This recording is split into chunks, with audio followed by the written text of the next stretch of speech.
Welcome to the Tapestry Effect. There are several different avenues of research to encounter upon our journey through Taplow Court. On this visit, we'll be looking into the interesting history behind some features on its surrounding grounds, including an Anglo-Saxon burial mound situated in a graveyard and former church site, and a pond from which we see an intriguing reflection on the past. Since I'm local to this site, I thought it'd be a great place to begin my journey of discovery. In the grounds of the old churchyard at Taplow Court stands the most impressive monument in the area, the great Anglo-Saxon burial mound, built over 1300 years ago to house the remains of a local chieftain and his marvellous treasures. Monuments to the dead are a feature of most cultures, including our own, and the burial mound, or barrow, or tumulus, as they are otherwise known, has a long history in Britain. Beginning with the long barrow of Neolithic times, the tradition continues with the round barrow of the Bronze Age, the platform barrow of the Iron Age, the conical Roman barrow, and the flat-top barrow of the Saxon period, of which that at Taplow is a fine example. Hills and mounds were revered as sacred sites in ancient times, and since tumuli were often built on hilltops, they remain prominent objects on the skyline. The Taplow Barrow is one of the last in a long line of such structures to be found in the British Isles, situated at the top of Berry Hill and about 50 yards northwest of Bapsi Pond. It is 15 feet high, 80 feet in diameter, and 200 feet in circumference. Prior to its excavation in the 19th century, it was surmounted by a large yew tree, and it stands surrounded by the tombs and tombstones of previous owners of Taplow Court, as well as that of James Rutland, the local antiquarian who did so much for local history in the area and who was the excavator of the mound.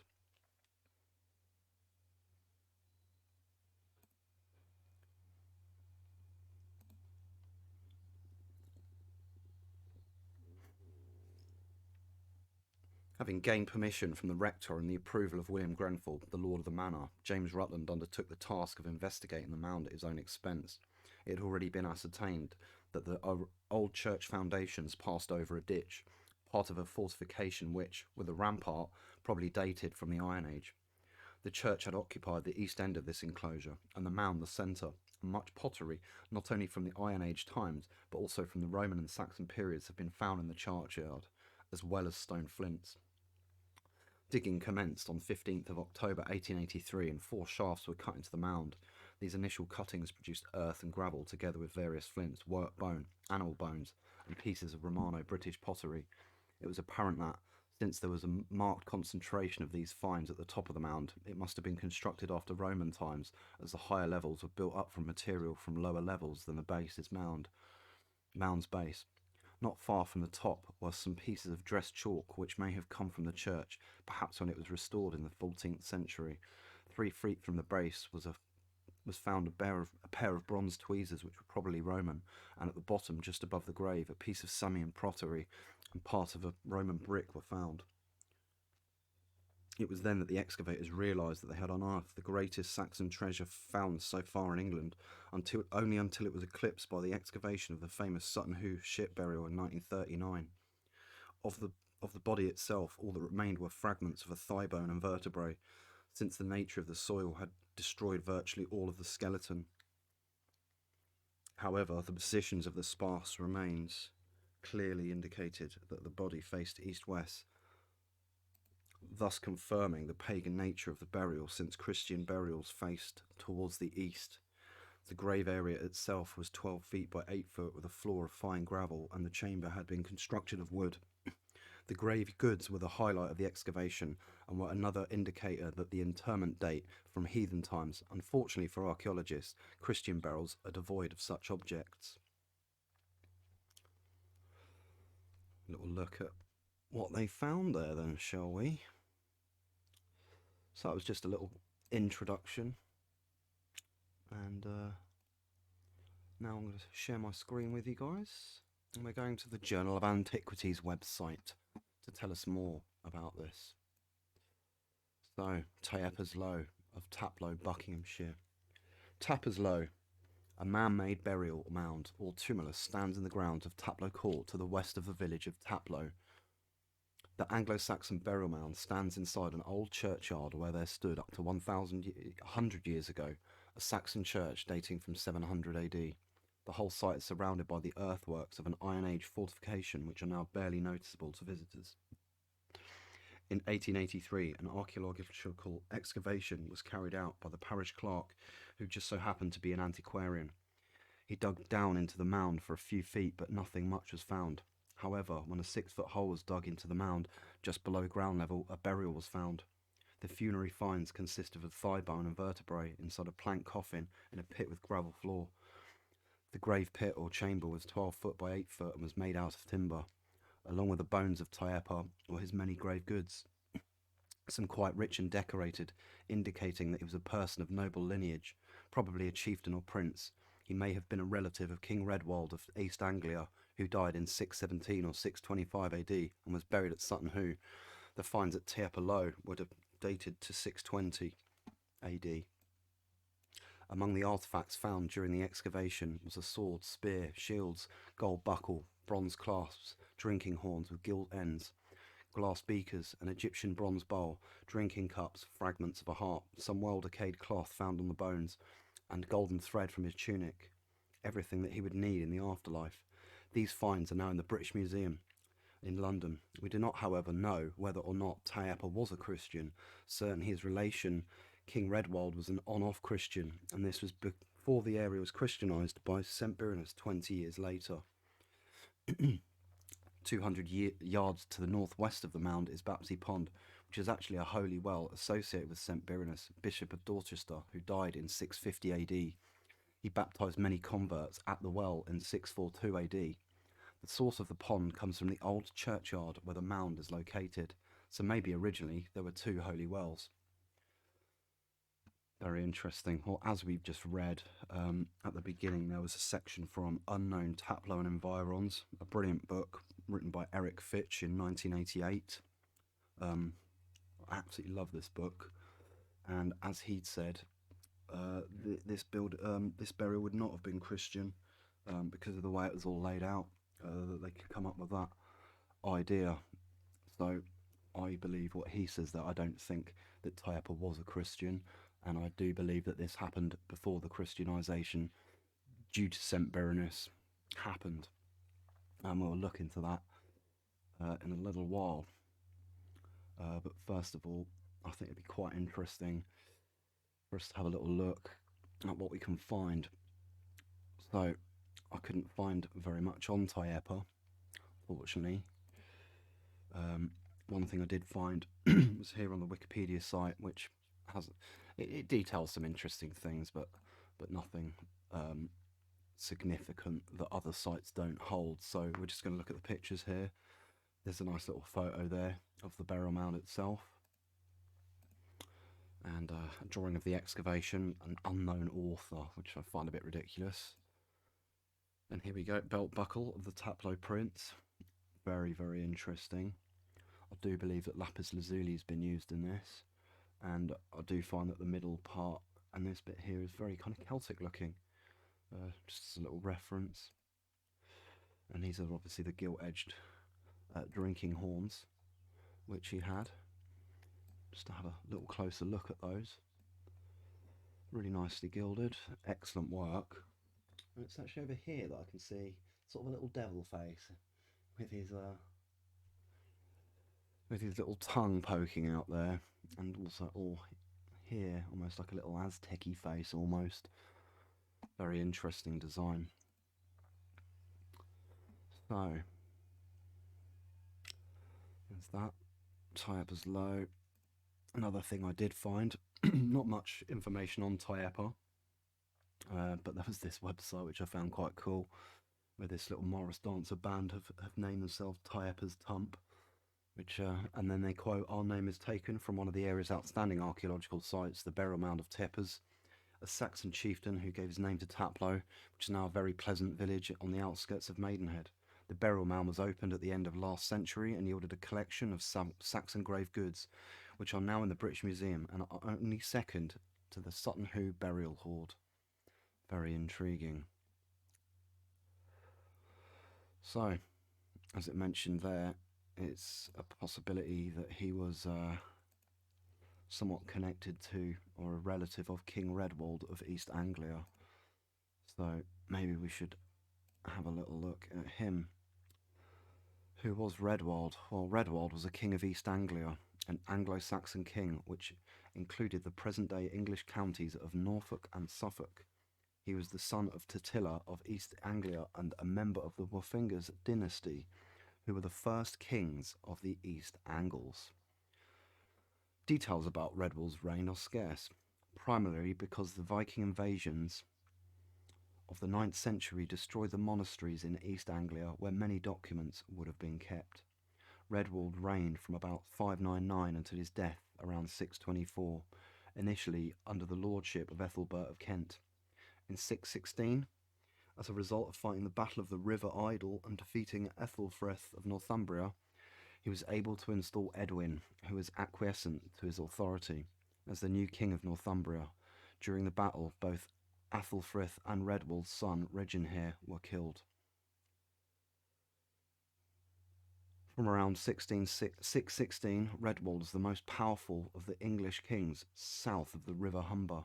According to Bede, he was the fourth ruler to hold imperium over other southern Anglo-Saxon kings. He was referred to in the Anglo-Saxon Chronicle, written centuries after his death. Very interesting. So as you can see, he is a king of East Anglia, of the Anglo-Saxons, and he obviously was known to have actually converted into Christianity, this one, as an on and off Christian, whereas with Tyepa, the burial was obviously not showcased in that manner, so I don't think he was a Christian at that point, and I think that Birinus arrived just after his burial by some point, to some degree. Anyway, just a quick look here. I found this was really interesting. This is also at the excavation, found at the excavation at Sutton Hoo, and a lot more elaborate design than the one found in Taplow. But again, just like to mention just how Celtic that looks. And there's a little reference here, actually, just very quickly reading from Eric Frith's book again. Just for a second, where is it now?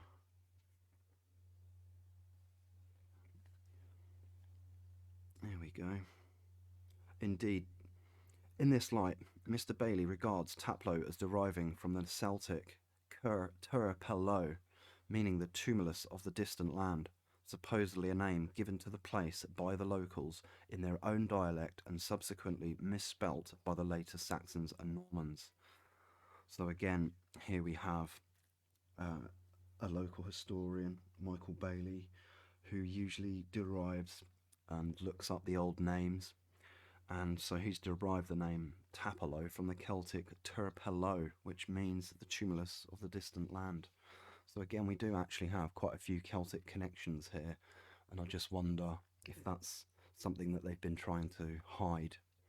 I do think there might be a connection to that. Anyway, from Redwald of East Anglia, very interesting. Now, as it mentioned before, in here, 200 yards to the northwest of Mound is Bapsi Pond, which is actually a holy well associated with St. Birinus, Bishop of Dorchester. I think that this is the thing that I find so incredibly intriguing about this entire site, is the fact that Bapsi Pond sits just down the hill. Let's read this. Sacred Spring in Berkshire, Bapsi Pond is located in the grounds of Taplow Court, just downhill from Taplow Mound. It is fed from a sacred spring probably located near the site of the old brewhouse, which was to the north of the house. The spring and the channel to the pond were culverted over in the early 19th century. The pond was apparently used by St. Birinus for baptisms about 642 AD, hence its name. So, literally a mile and a half from where I'm living, we have got a point of reference to the first baptizing into Christianity in this entire area. How incredible is that? Why is this information so hard to get? I've talked to loads of people about this place, and I've even been on a couple of open days at Taplow Court myself. And as they've got a guide walking around telling you different things about the history. I asked more questions than anyone, and I found that people were actually coming to me instead of the narrator, and I was giving them more answers than the narrator, which is a bit strange, a bit peculiar. But anyway, so this is still here today. As you can see, all these beautiful little pictures of Bapsi Pond with such a revered history, and it's just sitting there, completely unused. It is on private land, that piece, unfortunately. That does make it difficult to go there and have a little look. And again, here we've got another little website that tells us a little bit of information. And it says here, the spring that fills the pond once rose at the top of the hill beside the church of St. Nicholas, which was demolished in 1828, and the spring culverted to the pond. This was also the site of the stunning Taplow Anglo-Saxon hoard, which was the UK's richest treasure before Sutton Hoo. So, as we've got a note here, there was an old church on this site. It got demolished in 1828, and I actually got the document here that was written intriguingly by one of the guys who did the excavation. Oh no, sorry, I got that wrong. It's by David Stocker and David Went. But what I do find interesting with this is you actually get a picture of the old church. That's the only piece of evidence, drawing or photo of the old church in the grounds at Taplow Court. So, as we heard, there was a well here as well, and that led down the hill and actually fed the spring at Bapsi Pond. Very interesting. I thought I'd just show you that for a moment. Anyway, from that, we will now go on to see who Birinus is. Who is this guy? Well, here's a stained glass window with him pictured, which is actually at Dorchester Abbey, where he was the first bishop of Dorchester. Birinus was the first bishop of Dorchester and was known as the apostle to the Wexed Saxons for his conversion of the kingdom of Wessex to Christianity. He is venerated as a saint by the Roman Catholic Church, the Eastern Orthodox Church, and Anglican churches. After Augustine of Canterbury performed the initial conversions in England, Birinus, a Frank, came to the kingdom of Wessex in 634, landing at the port of Hamwick, now in the St. Mary's area of Southampton. During Birinus's brief time at Hamwick, St. Mary's Church was founded. So he was a Frank, who were apparently a Germanic peoples, who were first mentioned in 3rd century Roman sources, associated with tribes between the Lower Rhine and the Ems River on the edge of the Roman Empire. Interesting. So again, we've got peoples coming from Germanic nations, almost following the Saxons. He was quite a revered guy, and obviously used Bapsi Pond to first baptize people into Christianity. That is one thing I find so incredibly intriguing about it. So he's basically been sent here from the Catholic Church to overtake the mindscape of the people in some way or another. Right. Well, that sort of tells the story a little bit of the pond and its ancient history, which I find really quite incredible. Now I'm just going to go to this other web page here, which has a little bit of the history of Taplow Court.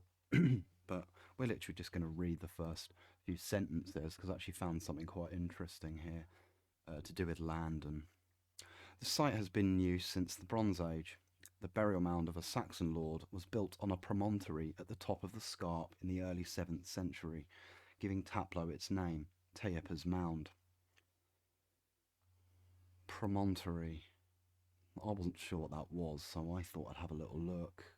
And just to show you guys, just in case you also don't know what that is. Well, a promontory, according to Wikipedia anyway, is a raised mass of land that projects into a lowland or a body of water, in which case it is a peninsula.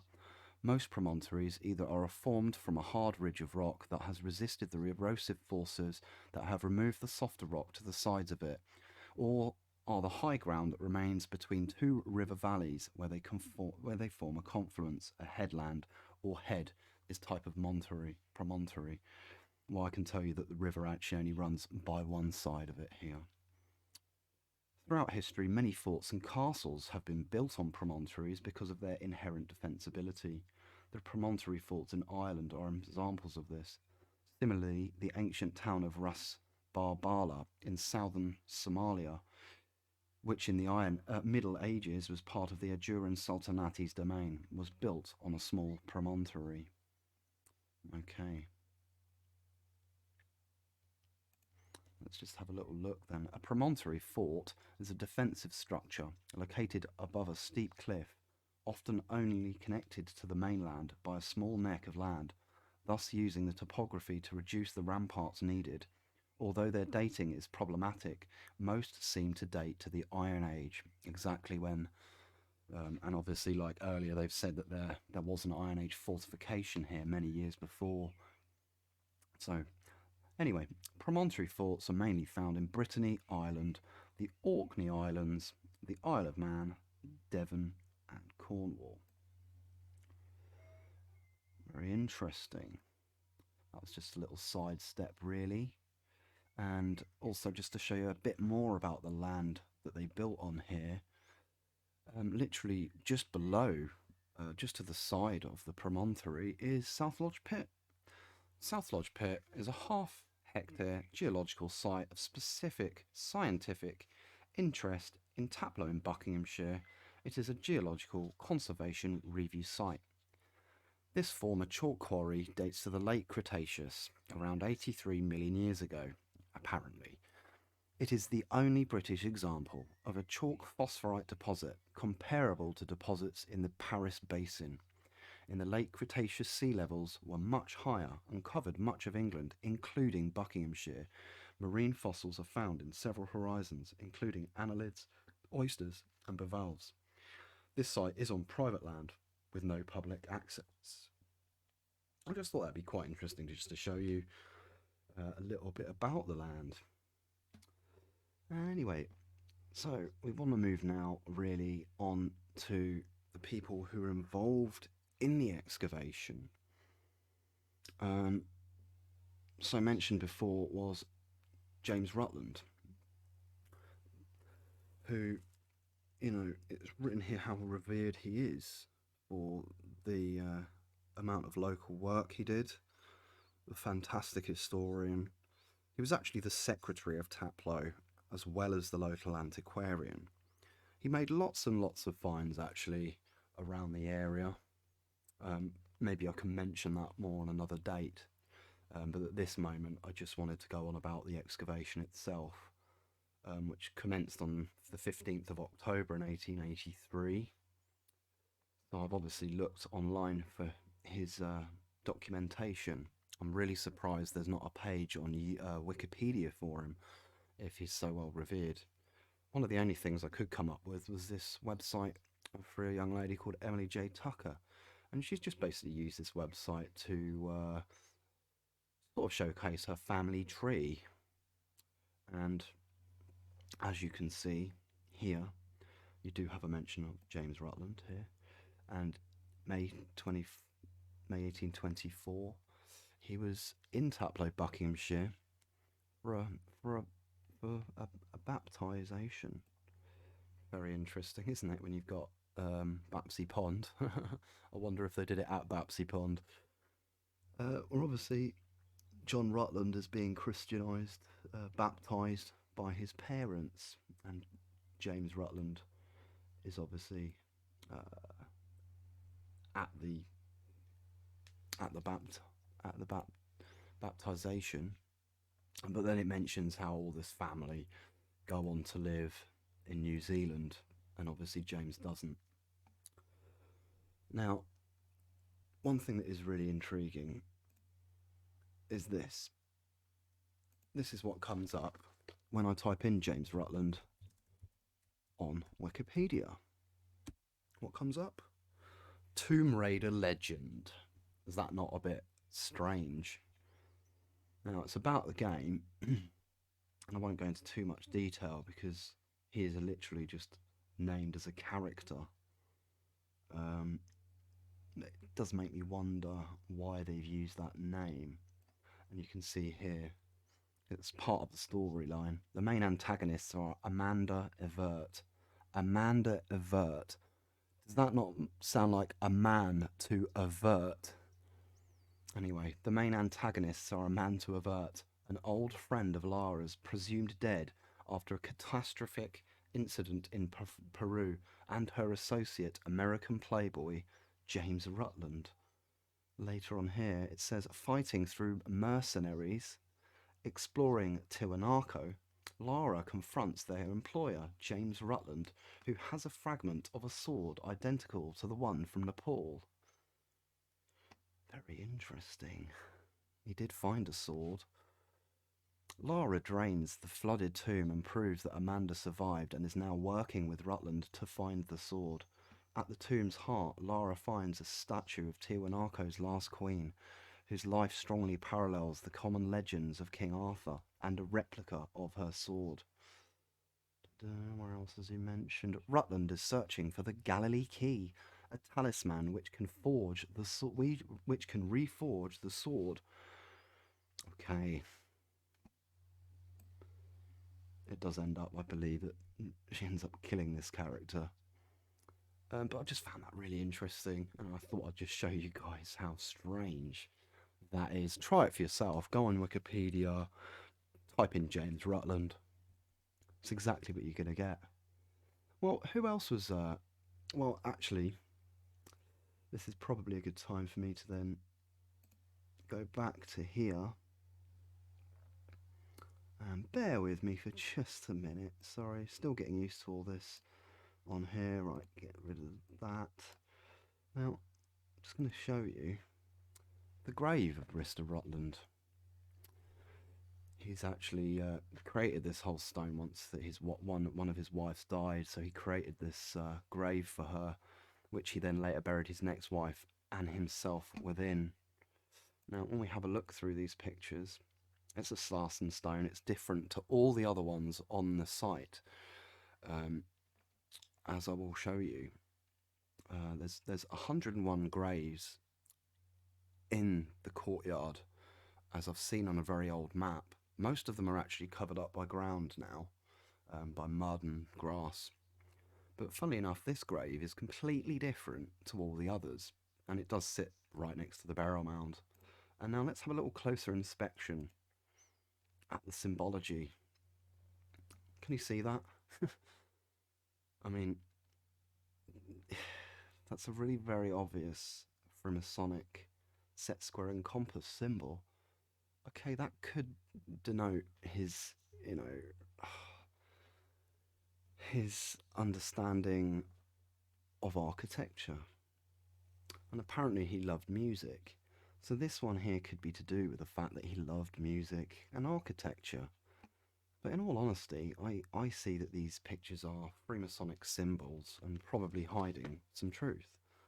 And as we spotted earlier, it's very possible that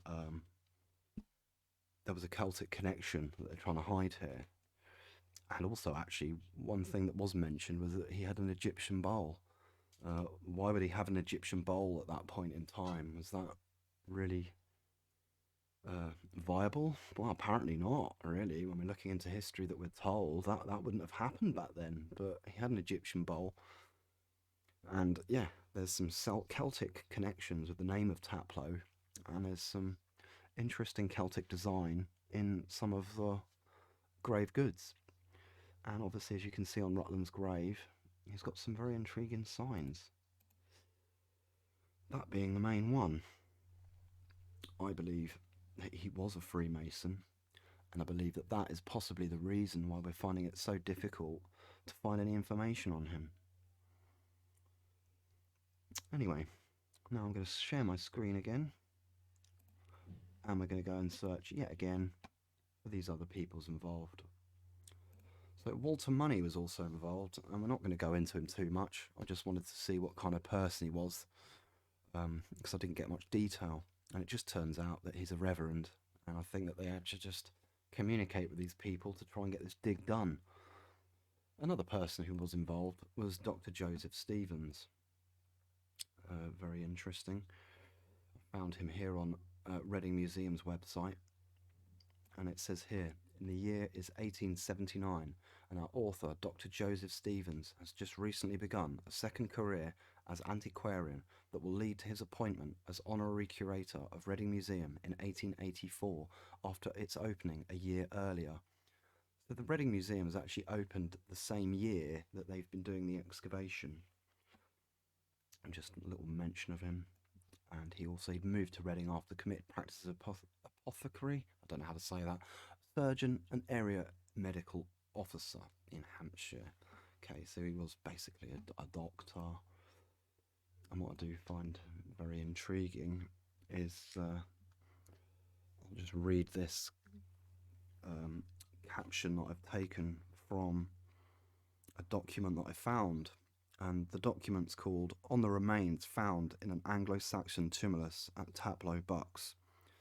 And Dr. Joseph Stevens basically says here, it is considered that the Jutes took possession of these parts in the 5th century, and they were Goths from Jutland, which country was still in the 9th century called by the Anglo-Saxons Gotland. I have not been able to find any notice of the tumulus in the Anglo-Saxon charters as a boundary mark or other, a purpose to which such conspicuous objects were frequently applied. So it's funny, he's not written into the Anglo-Saxon charters, which he, as he says there, he finds that really quite surprising. It's quite usual that they do mention these things in their chronicles. He then goes on to say, Mr. Ackerman dates these tumuli from the period of the arrival of the Saxons in Britain up to the middle of the 8th century, when Christian sepulchra were introduced. This comprehends a very wide margin, a few hundred years obviously. There is no doubt that the tumulus contained an Anglo-Saxon, and as Buckinghamshire, in which Taplow is situated, formed part of Mercia at the time of the Octarchy, it is not beyond the bounds of probability that he was a Mercian Angle of distinction. So some very interesting things there. Firstly, the Jutes. So I'll just crawl back to my beginning here. Who are the Jutes? The Jutes are one of the Anglo-Saxon tribes who settled in England after the departure of the Romans. According to Bede, they were one of the most powerful Germanic nations. The Jutes are believed to have originated from what is now Jutland Peninsula and part of the North Frisian coast, consisting of the mainland of Denmark, South Schleswig and North Frisia. The Jutes invaded and settled in southern Britain in the late 4th century during the migration period as part of a larger wave of Germanic settlement in Britain. The Jutes are also speculated to have spread to Savonia, Finland, as the Finnish surname Jutelianen, which comes from the word Juti, refers to the Jutes. During the period after the Roman occupation and before the Norman conquest, people of Germanic descent arrived in England. The Anglo-Saxon Chronicle provides what historians regard as foundation legends for Anglo-Saxon settlement. Interesting. So, Mercia, as he said, an angle of Mercian distinction. Very intriguing. And another thing I find really, really peculiar, as I've just said about James Rutland, there really should be a page on this guy. He's obviously done a lot of fantastic work. And what's his name? J. Rutland. Jutland. Is that not a coincidence? I really think there's something in it that they're not telling us there. Is that is that why we've got the secret Masonic symbols, which I actually uncovered? Those were covered in moss a couple of years ago, and I thought, it's an interesting stone. Let's uncover this moss. What do I find beneath it? Masonic symbols. Very, very intriguing. So now we've got J. Rutland, who's a friend has referred back to the 5th century of the peoples of Jutland. How very intriguing. I wonder if they came there before they came to England and then before they went to New Zealand years later. But yeah, and just tracing back over the name of Rutland, I've come to this website, House of Names. It tells you a little bit about it. Rutland is a name. Oh yeah, and just tracing back over the name of Rutland, I've come to this website, House of Names. It tells you a little bit about it. Rutland is a name that came to England in the 11th century wave of migration that was set off by the Norman conquest of 1066. The Rutland family lived in a number of locations bearing the name Rutland in the counties of Derbyshire, Cornwall, Surrey, and Cumberland, as well as the county of Rutland itself. Rutland is a classic example of an English polygenetic surname, which is a surname that was developed in a number of different locations and adopted by various families independently. The surname Rutland was first found in Surrey, where the family was anciently seated as lords of the manor of Mitcham in Surrey. At the time of the taking of the Domesday Book, a survey initiated by Duke William of Normandy in 1086 after his conquest of England at Hastings in 1066 AD, Mitcham was recorded as being held by the canons of Barrow, who held it from the Bishop of Barrow. The village of Mitcham consisted of 1/2 a mill, a rating not uncommon, and was anciently famous for being the scene of lavender fields. And then some interesting stuff here. Look, it goes on about the migration. The Rutland settlers in Australia. They've had settlers in Adelaide in Australia. English convict, blah blah blah. I've had them. Here we go. As mentioned previously, his family went to the New Zealand. And some of them mentioned there. And migration to US. All very interesting. Right. Well, what does name Rutland mean? Rutland is a boy's name and is of Old Norse origin, and the meaning of Rutland is land of roots, red land. Well, what is a red land? The red land was the barren desert that protected Egypt in two sides. I'm sure it's been used in other ways for different analogies as well, but there was just a little reference to what the red land was. And here, just as a what is Old Norse? Well, it's Old Nordic or Old Scandinavian was a North Germanic language that was spoken by inhabitants of Scandinavia and their overseas settlements from about the 7th to the 7th to the 15th centuries. So there's a clue about the origins of that name. I find that quite interesting. So now that we've had a good look at the burial mound and the Bapsi Pond and the history behind all that, we're just going to go back into the courtyard here and have a look at some interesting things. Interesting to note here that I'm sure you'll notice all these graves have for some reason got skull and bones. I've never really seen that before anywhere. As I said earlier, there's 101 graves in the churchyard, and some of them are actually still to be uncovered. They've been covered up. But just thought that would be interesting to show you that. And another anomaly here is that this is the Countess of Orkney. It's her grave, and someone else. I can't quite read the other one. But look, you've got this strange shaft by the side. And just happened to pop my camera in there just to see if I can see anything really. And worthy of note is there is a shaft there, as you can clearly see there. So it's clearly going underground. I just found that really interesting. I've never seen that before. Never before have I seen something like that.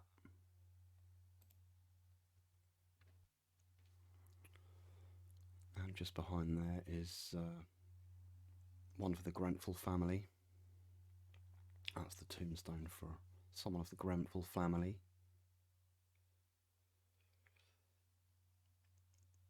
And down here you've got some sort of brickwork. Maybe this is part of where the old church would have been.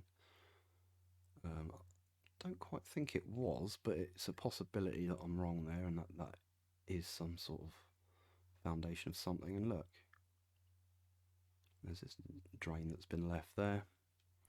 So obviously, I'd love to know how deep that goes behind there.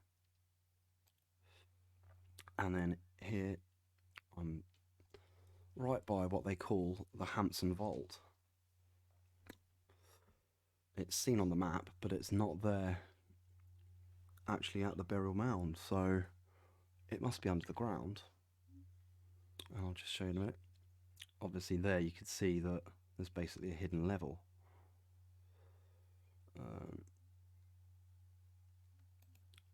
And if you look here, this is a picture of just in the window, just where we were looking. And as you see, there's stairs going down. So I actually believe there's a whole underground area underneath the burial mound, and that is where the Hanson Vault is contained. Very interesting. So there's a few weird anomalies about the place as well. Just thought I'd share that with you as well. And so further on from that anomaly, I've found this as well, which obviously is showing an extra layer underneath, at the level where the burial mound would be, at the side of the building there. Do you find that really interesting? Doesn't look like it's a lot older. Very interesting. Just thought I'd show you that as well. So let's have a look at a bit more of this Hanson Vault. So here with this shot, we've got the old churchyard here with the burial mound. So we've got our entrance here. See the memorial cross. There's the barrow. Here is the site where the 7th century Anglo-Saxon church would have been, and just next to that was also the site of the medieval church. And this is where you've got the side of the building, and you've got the Hanson Vault.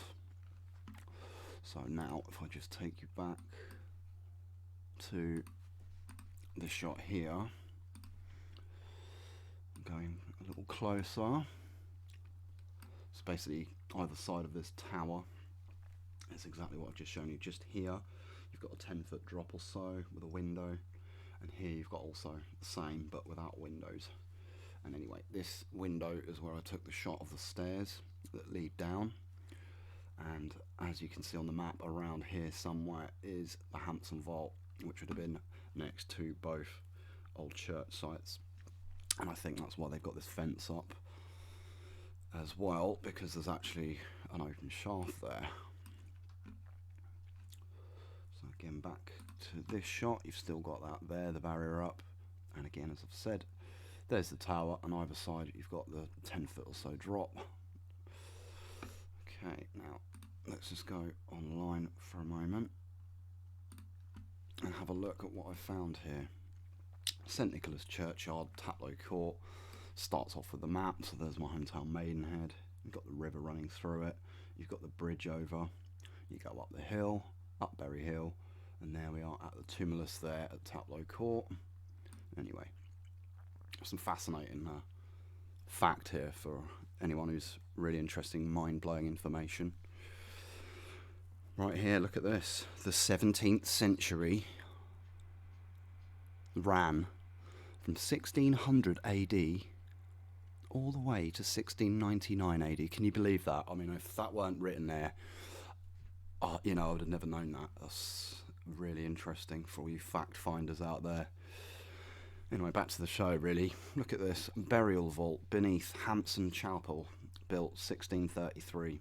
Used for burial of members of Hanson family and subsequently the Earls of Orkney, after demolition of chapel.